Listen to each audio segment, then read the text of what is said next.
আজকের জার্নিটা ছিল খুলনা থেকে ঝিনাইদহ পর্যন্ত, কোটচাঁদপুর পর্যন্ত। সকাল সকাল বেরিয়ে পড়েছিলাম। অনেক সুন্দর পরিবেশ ছিল, সকালবেলার পরিবেশটা সত্যি অনেক সুন্দর থাকে।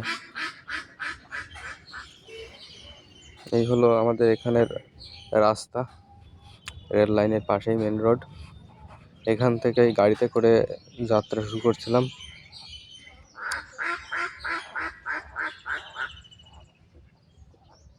এখন গাড়ির জন্য দাঁড়িয়েছিলাম, গাড়ি আসবে তারপরে যাব।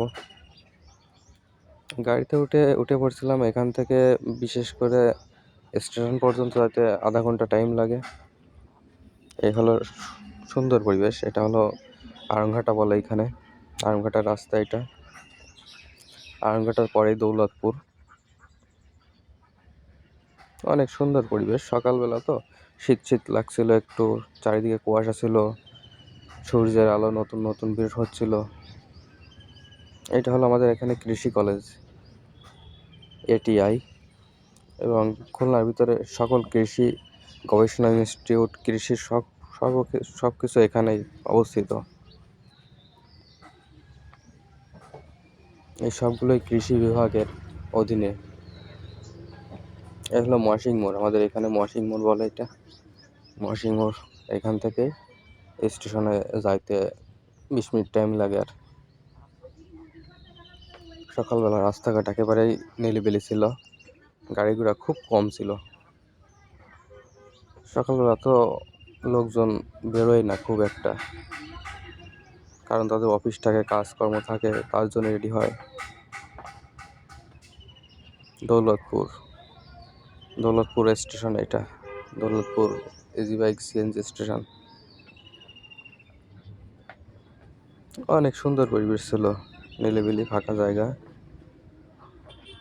এখানে আমাদের খুলনার সব থেকে বড় যে বিল্ডিংটা তৈরি হচ্ছে ওইটা ছিল, এখান থেকে দেখা যাচ্ছে।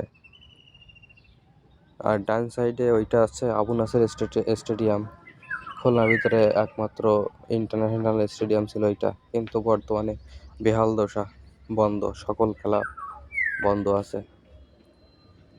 এটাই সেই বিল্ডিং যেটা তৈরি হচ্ছে আমাদের এখানে খুলনার ভিতরে 5 স্টার হোটেল। এইটা তৈরি হলে সম্ভবত খুলনা যে স্টেডিয়ামটা আছে ওটাও চালু হয়ে যাবে। দেখা যাক এখন কি হয়।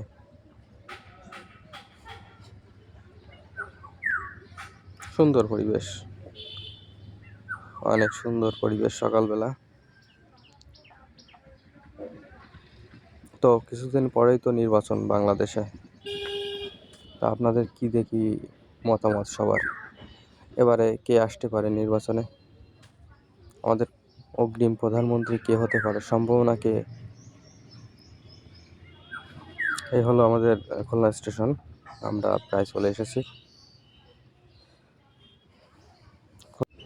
অবশেষে আমরা আমাদের স্টেশনে চলে আসলাম, আমাদের গন্তব্যে। এখান থেকে আমরা যাব সরাসরি কোটচাঁদপুর স্টেশনে। এই হলো আমাদের খুলনা রেল স্টেশন। সুন্দর পরিবেশ অনেক। খুলনার ভিতরে সব থেকে বড় রেল স্টেশন, শুধু খুলনা না, এটা বাংলাদেশের ভিতরে একটি সুন্দর রেল স্টেশনের ভিতরে একটি। এই হলো রাস্তা, যশোরের রোড, যশোরের রাস্তা। এখানে অধিকাংশ লোক, প্রায় 80% লোকই চাষাবাদ করে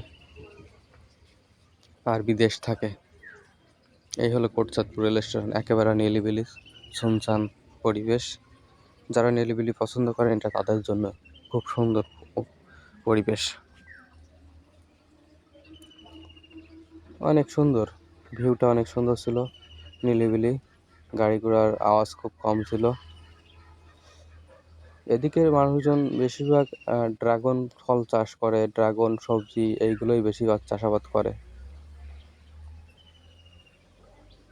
কেউ এখানে এসে থাকলে জানাবেন, এটা আমাদের কোটচাঁদপুর স্টেশন।